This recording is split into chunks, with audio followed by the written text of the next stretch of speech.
when, when I hear that he's available,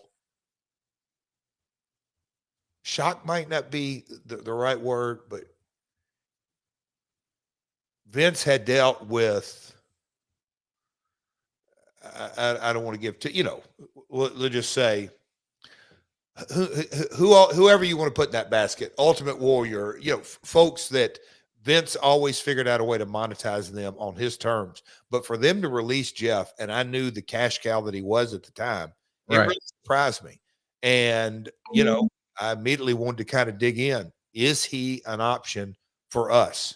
Dig into what's going on and what the realities is. And even if he had any interest, because again, me and Jeff and met each other in the early 90s, mid 90s.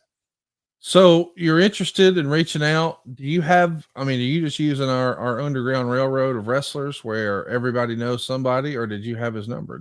Were you that tight with him at that point? I would imagine I had his number. And if I didn't have his correct number, I reached out and got it somehow. I don't really remember, but yeah, I had. Isn't that interesting that somehow, some way we can all sort of get somebody's number fairly easily?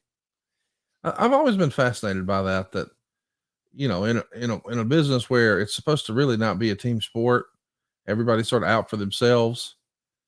You and I occasionally run across something and we're like, man, I wish I knew how to get a hold of so-and-so. But that little network that exists, man. So let me ask you, Conrad, were you ever a guy, again, maybe showing a little bit, that like my first cell phone / mobile phone did not have a Nashville area code. I had an AT&T and they only offered up 770 area codes for this cell service. And it's like, okay. So that's a North Georgia area code. Yeah. And that's, I had that until, now anyway, got changed over. But I can remember kind of carrying that around in my bag. Did you have a black book, a phone book of numbers? Yeah. Everybody did at one point. Yeah. Well, I didn't know I just can remember different guys and scratching this number out. That doesn't work anymore. And here's this, and here's his answer machine, and the almighty, here's his pager number. Did you ever have a Rolodex? Do you remember those? Oh, yeah. No. Well, yeah, I did. Yes. Yeah, actually I did. I had a big stack of business cards and ended up saying, hey, I got to organize these. It's all gone by the yesteryear, but yeah. But how the hell? Oh no, Hardy's number. I was like, how did we get on Rolodex? So he has a couple of matches on the Indies, and then he debuts with you guys on June 23rd, 2004. It's the second anniversary show, and he's going to be here in a match against AJ Styles. It's supposed to be a one-off.